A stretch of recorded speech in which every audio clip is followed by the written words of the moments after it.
नमस्कार।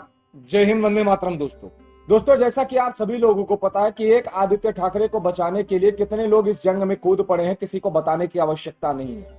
अब चाहे वो शरद पवार हो, चाहे वो संजय राउत हो, चाहे खुद महाराष्ट्र के मुख्यमंत्री उद्धव ठाकरे हो। अभी अभी आप लोगों ने देखा कि किशोरी पेडनेकर, मुंबई की मेयर किशोरी पेडनेकर ने एक स्टेटमेंट दिया, जिस स्टेटमेंट में उन्होंने कहा कि अगर मुंबई में सीबीआई जांच अपनी शुरुआत करती है तो सबसे पहले उसे मुंबई पुलिस से इजाजत लेनी पड़ेगी।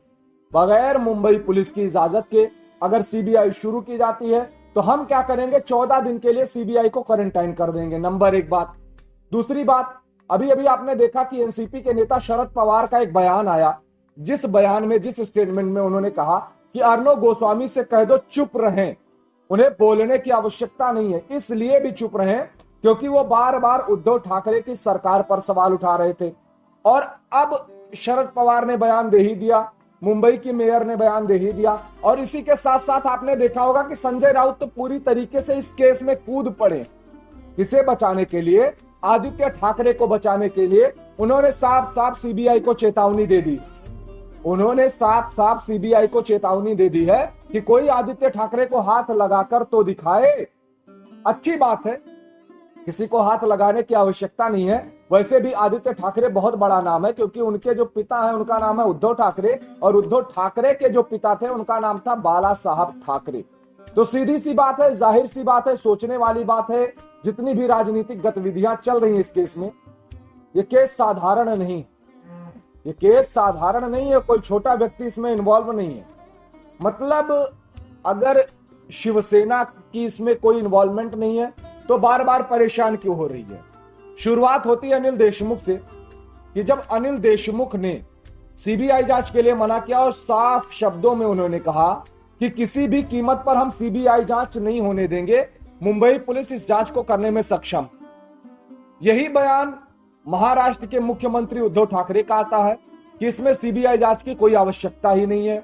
यही बयान संजय राउत का आता है, यही बयान शरद पवार का आता है, यही बयान मुंबई की मेयर किशोरी पेडनेकर का आता है। मुझे एक चीज समझ में नहीं आती है कि ना तो आपकी इन्वॉल्वमेंट है इस केस में, ना तो आपके कोई तार जुड़े हुए हैं इस केस में, फिर बार बार आप सीबीआई जांच के लिए मना कर रहे हो, सीबीआई में अड़ंगा डाल रहे हो। और कितने लोग इस केस में कूद पड़े हैं सिर्फ एक व्यक्ति को बचाने के लिए। अब मैं बताता हूं आपको कि इस केस में आप सभी को पता होगा कोई एक व्यक्ति नहीं इन्वॉल्व, कोई एक व्यक्ति इस केस में नहीं इन्वॉल्व है। अब आपकी जानकारी के लिए बता दूं कि अगर कुछ लोगों को ऐसा लग रहा है कि ये महाराष्ट्र की सरकार रिया चक्रवर्ती को डिफेंड कर रही है, रिया चक्रवर्ती को प्रोटेक्ट करने के लिए सीबीआई में अड़ंगा डाल रही है, तो ऐसा कुछ भी नहीं है। तो आपकी जानकारी के लिए बता दूं, आज के 4 साल पहले रिया चक्रवर्ती को कोई नहीं जानता था। आज के 4 साल पहले रिया चक्रवर्ती को कोई नहीं जानता था। तो मैटर साफ है कि ये जितनी भी चीजें या जितने भी मामले निकल करके आ रहे हैं, ये सिर्फ रिया चक्रवर्ती को बचाने के लिए नहीं आ रहे। ये मामले निकल करके आ रहे हैं कुछ ऐसे तथाकथित लोगों को बचाने के लिए, कुछ ऐसे तथाकथित लोगों को डिफेंड करने के लिए। आज महाराष्ट्र सरकार पूरी तरीके से कूद पड़ी है इस जंग में। अब वो चाहे उद्धव ठाकरे हो, चाहे शरद पवार हो, चाहे संजय राउत हो। लेकिन एक चीज मैं कहना चाहता हूं और एक चीज आपको विश्वास दिलाना चाहता हूं कि सीबीआई ने तो अपनी जांच शुरू ही कर दी है। इसका निष्कर्ष भी निकल करके सामने आएगा, परिणाम भी सामने आएगा, क्योंकि आगाज शुरू हो चुका है, अंजाम भी बहुत जल्द आपके सामने आएगा।